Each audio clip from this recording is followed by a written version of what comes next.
Yeah. So mental health right now in this day and age, it's become a thing. Like every corner that you turn or every news story, you'll always hear either someone has taken their life or someone has been, you know, decapitated, or they've ended up going to a facility where they needed to obviously, you know, just stand down and figure out their mental space and their mental health. And it's become so rampant right now for the youth. And sometimes I just sit back and I wonder, how comes it's really, really a thing right now? Is it because of the internet? Is it because the way the world is changing? Is it because of, you know, comparing yourself to other people? I know for some people, life starts, you know, at a very interesting space. Like you leave school and you end up getting this white collar job that is really amazing. But then for some people, it's different. So I don't know if it's comparison that is killing a lot of the youth. Is it the internet that is killing, social media? Is it social media? And there are a lot of people who have their own opinions about this. But as Eva, what do you think is making the youth of today experience a lot of these mental health challenges?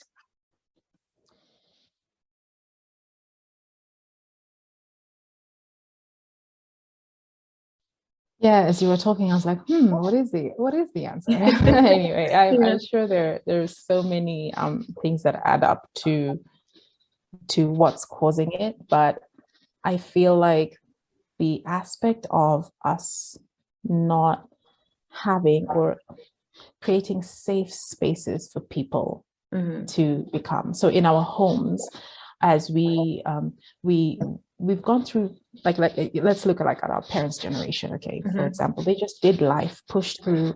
They were in the transition from colonial to, oh, now we're free and now we need to set up and build and let out and build for our kids. And I mean, they just were running. They were running, right? Mm-hmm. They were running. So they didn't process most of the stuff. Mm-hmm.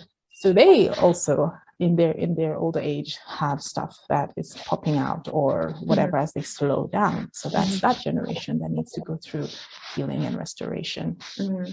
And this is generalizations, of course. Mm-hmm. And then you have kids who are, it was like, now go forth and conquer and creating a level playing field, and you can go anywhere in the world. And again, it's just pushing through, not processing, but pushing for growth, and not valuing emotional, mental wellness growth. Like having those conversations of, how's school today? Mm-hmm. What happened? How did it make you feel? Mm-hmm. What do you feel you could have done differently? I don't know if many people have those conversations. Mm-hmm. It's like there's no time for that. How did I? Okay, yeah. So Yeah. what did you get? What grade? I mean, I think that's generally, if I look at Yeah. how Yeah. life is within our culture. I'm really generalizing. This is Yeah. my understanding. Mm-hmm. So anytime we do not give voice to what is happening, as a child is going through, they're growing, as you are at work and you're going through your growing at work. Yeah. I mean, again, the pressing pause and having a conversation Mm-hmm. of how are you on the different levels, like, how's your inner world doing? Those are conversations we don't have. We don't nurture the child to have a voice, to be able to share freely without fear, because generally, again, within our society, there's fear of authority, fear of failure, fear of being wrong. So again, it's like a muzzle. It's like, Yeah. just do life, put your head down, go forth, grind through, and the hustle. And those are my least favorite words, because I feel like it's grace over grind, and I'm like, why are we hustling? One cannot be hustling. Like, let's just, if you find out what you are created to do, there's no hustle, there's grace. Yeah. Like, you'll do it, and you will do it with ease, because only you can do what you were created to do. Like, there's such a uniqueness to you, to me, to the next person. And it brings it back to the culture of honoring the person in front of me, because they have something that no one else can bring to the table, no one else. And when they leave this earth, if they never unveil it and unfold it, it's a loss. It's not only a loss to them, but it's a loss to society, because they had a part of the puzzle. It's like a tapestry, and when they don't unveil it, a bit of the tapestry, you know, that beautiful maybe red version of red that they were weaving through life, it's not there. So you're like, okay, so it's still a beautiful tapestry, like sovereignly life continues, but there's something missing. And so not coming down to the one, like this one child and this, what were you created for? What were you, what are your gifts? What are your talents? Let's nurture that. And then rather than putting them in a box and being like, this is what you do, go ahead, go forth, I've paid your school fees, run. And then of course, then life hits them and they don't know how to process, like, how do you think critically to be like, yeah, my peers are saying this, or the media is saying this, but does this make sense? Does this add value to my life? So there's no critical thinking ability or being nurtured, or conversations, you know.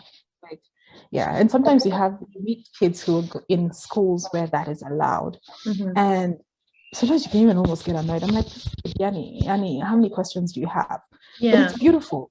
Yeah, it challenges you. You're like, oh my gosh, I actually am being challenged to grow, to let this child become right in front of me. And they're going, why? And then. And so I love seeing that with children who are being nurtured like that, where it's like, you can ask questions, and even if you don't get answers, you voiced it, and then you go on in your life and you come back and then you find a solution.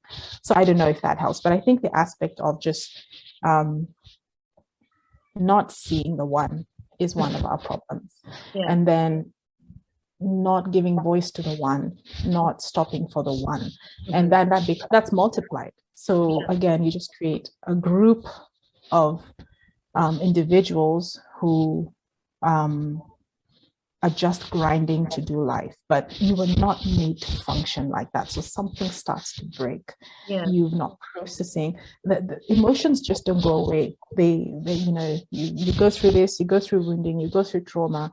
Some of it's logging in your mind, in your soul, in your emotional basement. It's just taking a log. It's being archived. There's nothing that's being processed and being deleted. Delete. That's not happening. It's just archive. But the thing is, even like with your phone, storage gets full. It's like, my friend, we need to deal. I cannot take any more in. So can we process what's happening? And I think just the way people sit with their phone and be like, okay, delete this photo, delete that, add this, delete that, upgrade this, update this browser. We don't do that with ourselves. And then we think we're just going to be going through life all great. You will crumble, my friend. And that is it. There's no... That's true.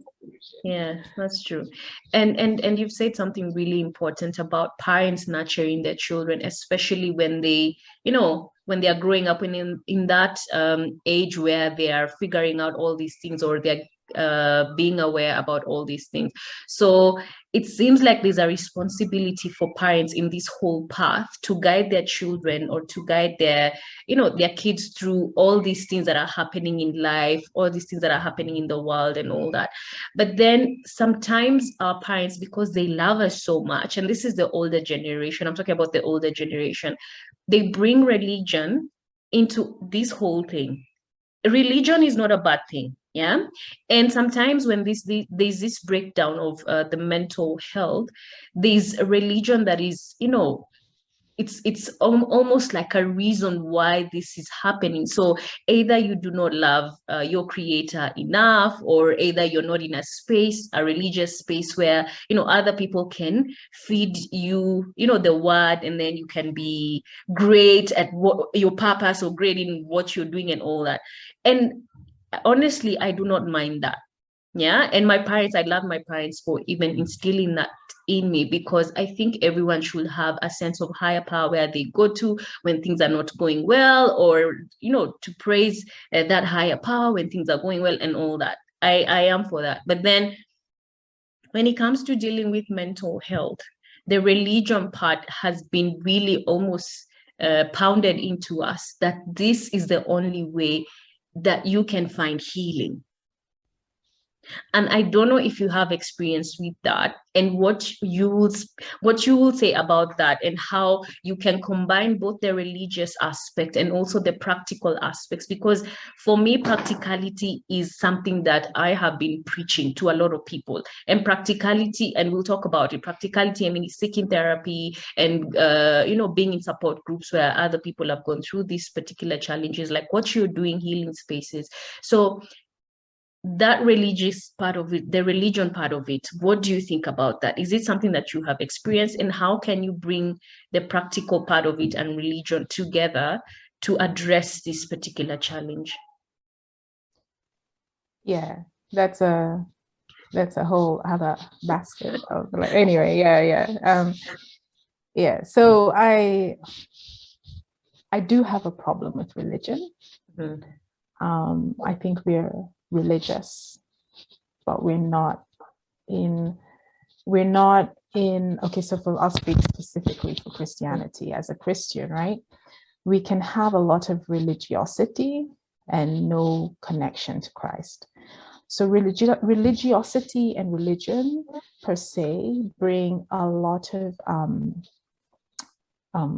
caveats and a lot of legalism, like, and so I had to unwire my, and of course, I'm so grateful that we went to church growing up and all that.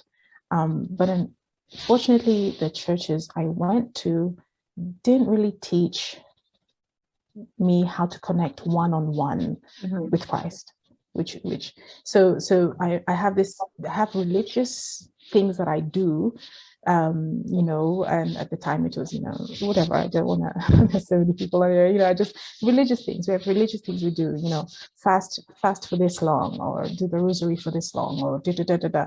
If all of that does not help you connect to God, the God who is like, real, your father, like, or whatever you want to say, but does not lead to a connection, there's a problem. So you're not actually finding a solution, because he provides a solution. It says he heals the brokenhearted.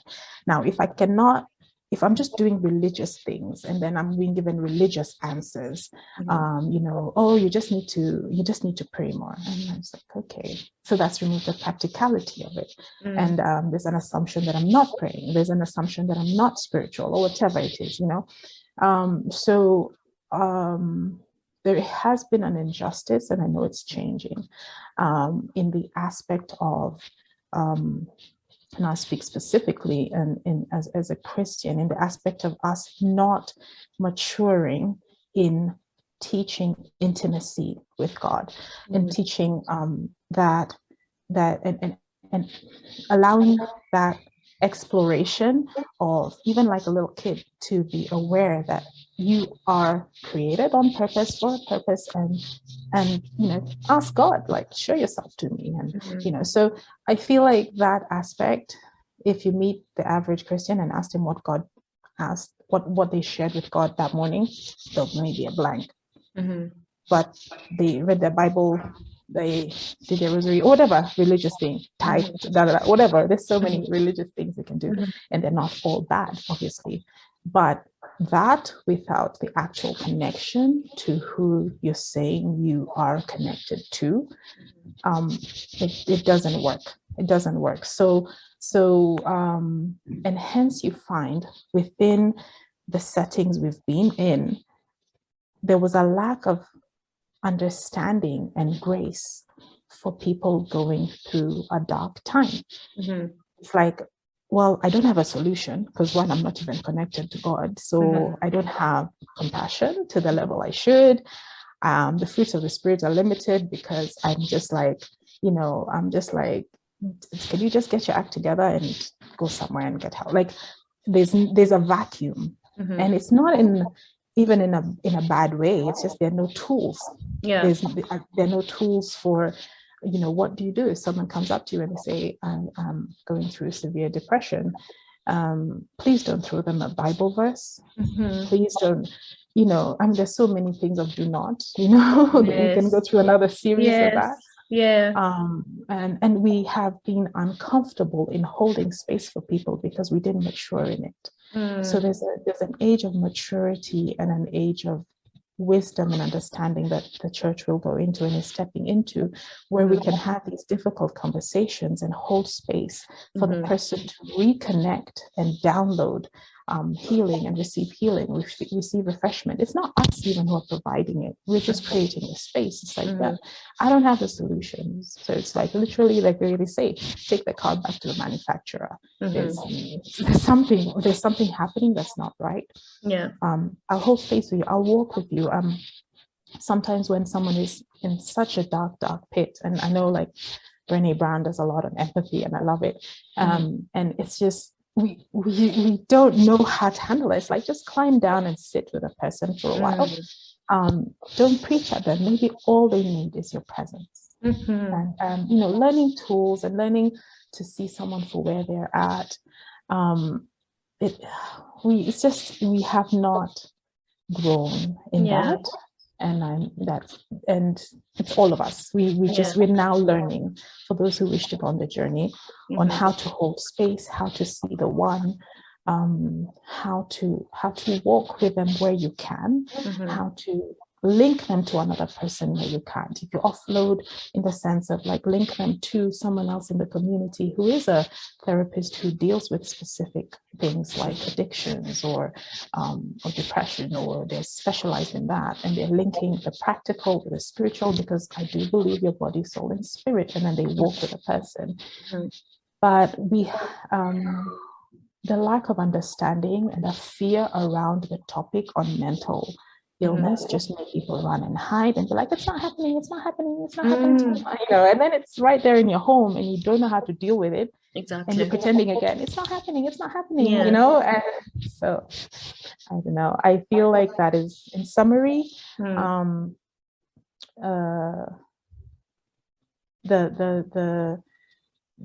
has been a bit of an injustice because there has been a fear and a lack of understanding about how the soul processes things and how God wants the soul to process things together with him. And so because people were so busy just doing religious acts and no connection, they can easily spit out scriptures on why you should not be depressed, rather than be like, let's stop for a minute. Let's ask God why this is happening. What do you feel is happening? And then let's walk from there. So that maturing, I guess, is what is happening now for those who want to go the journey, but that hasn't really been there.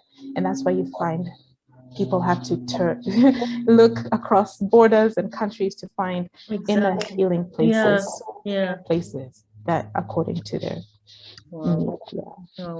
And when you're talking, I was just remembering when I mentioned to some people, even in a professional space, that my mental health was deteriorating, I was told, for lack of a better word, snap out of it.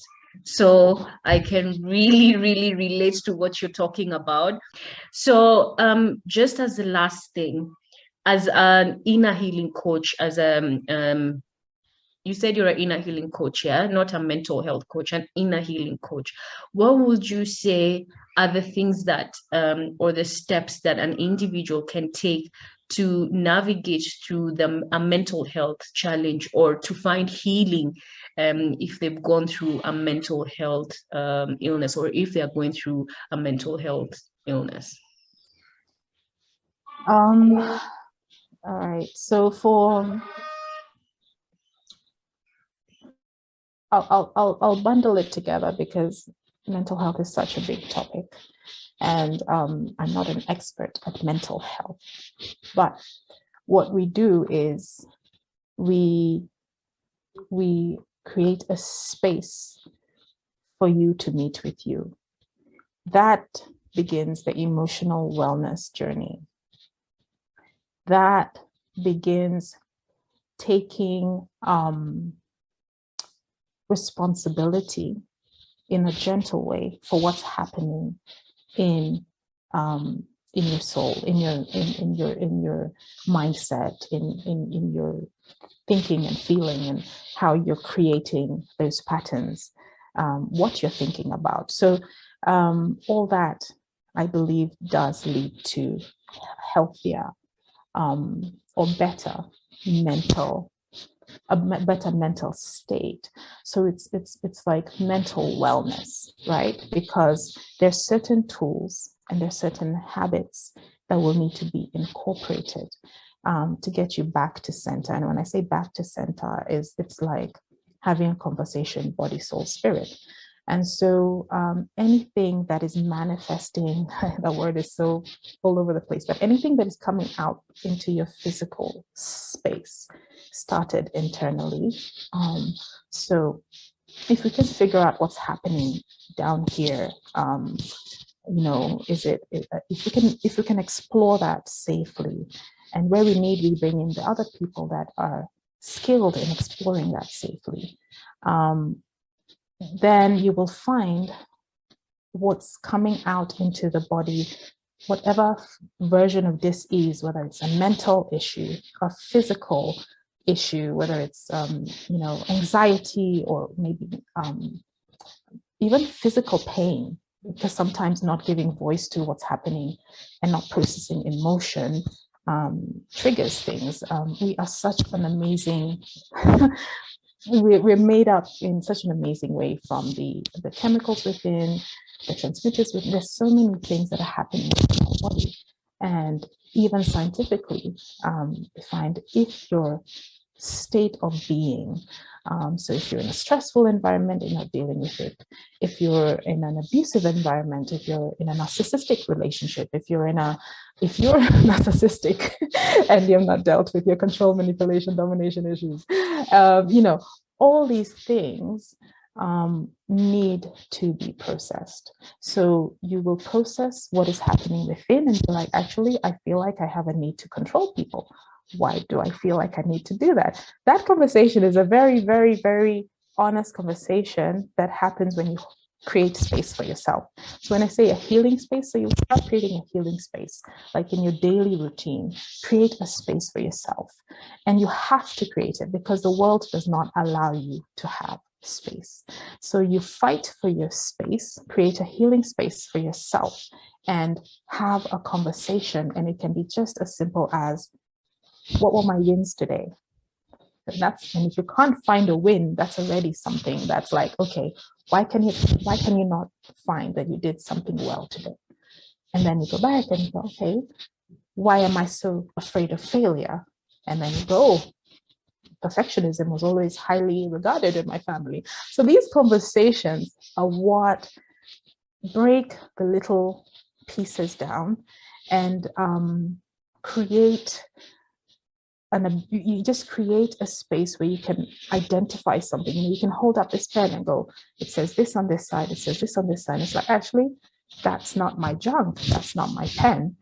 I don't want that anymore in my life. So you'd be like, okay, or how do I process wounding and trauma? So things that's I think that's, for me, that's what I call the inner healing aspect. And as we become whole on the inside, that will already start transmitting itself through the body, and that will you think clearer, think better, because truly you are what you think, and there's so many resources out there, like Caroline Leaf and Dr. Caroline Leaf and all these people that just have gone ahead and been like, okay, let's look at what's happening in the brain, let's look at what's happening in the mind. And then of course there's if you want to go down the religious or Christian path of, let's look at what's happening in your spirit and how this is all linked together. And so there's this circle, and then you start to deal with stuff, and you're going, and that's why I say in our space you can come and be. So being may be, I know that I have serious anger issues, I'm here, and you'll accept this is who you are right now. And then, but within yourself, there's a higher version of you. There's this calling, and so there's the becoming. So at any space, or any part of that journey, we want to create a space where you can come and say, okay, we've dealt with this. Now, what came up when I was dealing with this is my anger issues are from unforgiveness, from trauma that happened when I was 10, when my dad did this. Okay, let's go back into that memory and deal with that. And then this healing. So that's generally what we do. And it's a bit different because people sometimes want 10 steps, 5 steps, 12 steps to being a better you. And there are pillars, but I don't know if they're actual steps. There are pillars like forgiveness. Please just, that's the number one, just forgiveness, because we flourish when we're walking in love and we're walking in peace. When we're not in those frequencies, when we're not emitting or receiving that, then you need to have a conversation and be like, I'm harboring unforgiveness. And then you do that and you release that, because that will affect the state of your inner world. And then you have unforgiveness, which leads to bitterness, which leads to resentment, which leads to anger, which leads to hatred, which leads to, and or you walk with this mindset of I'm always the odd one out, I'm always rejected. So there's rejection, self-rejection, then you just join the rejection cycle, and then you isolate, and then there are cycles that you can fall into, but there are also beautiful cycles that you can step into as you're becoming. And so I guess to wrap it up, I'd say we call it a healing journey. And in that, your soul is healed, your mind will heal. Your mind is amazing. Your brain is amazing, because there's a healing that happens as we process and detox and get rid of the junk. And that does lead to mental wellness and good mental health. And I hope that's made sense. Yes, it does. And I really, really love that. And thank you for sharing that. And I hope the people watching this can actually take the steps to find healing, because as you said, it is a journey. And me and you, because we've gone through this, we know that we have our moments where we get triggers, but then we still immerse ourselves in this healing journey, and we push and push until we get to a place where we feel we are whole again. So thank you so much for sharing. And just before we go away, where can people find you in case they want to reach out to you? Where can people find you? So we've got the healing-spaces.com. That's the website. And there's a lot of information there. On IG, we're Healing Spaces Kenya. And those will be the two main ones.